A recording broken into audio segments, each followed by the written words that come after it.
Alex is working with the files in Python. He knows the file exists and the path is also correct.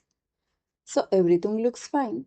He clicks run, but the Python shows now another error.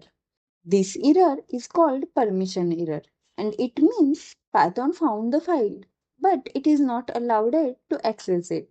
Think of it like this. Alex arrives at a building. The building exists, the door exists, but the security guard does not allow him inside. The problem is not finding the building. The problem is the permission. Python feels the same way. One common reason is that the file is already open in another program. For example, Alex opens an Excel file. Then Python tries to modify the same file. Some applications lock the file while it is open. So Python cannot get access. It raises the permission error. Another common reason is insufficient permissions. Maybe the file belongs to the another user or the folder is protected by the operating systems. Python is not allowed it to write there.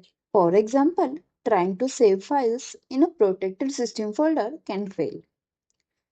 Depending on your permission, Python may deny access. The simplest fix is checking whether the file is already open.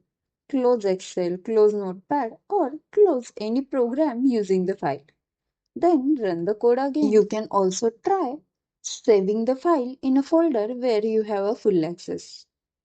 For example, your documents folder, desktop, or project directory.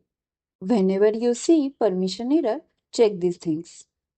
Is the file already open somewhere? Do you have permission to read or write the file? Are you trying to use a protected folder? Most permission errors are solved by checking file access rights. Alex closes the file and runs the program again. Everything works perfectly. Problem solved.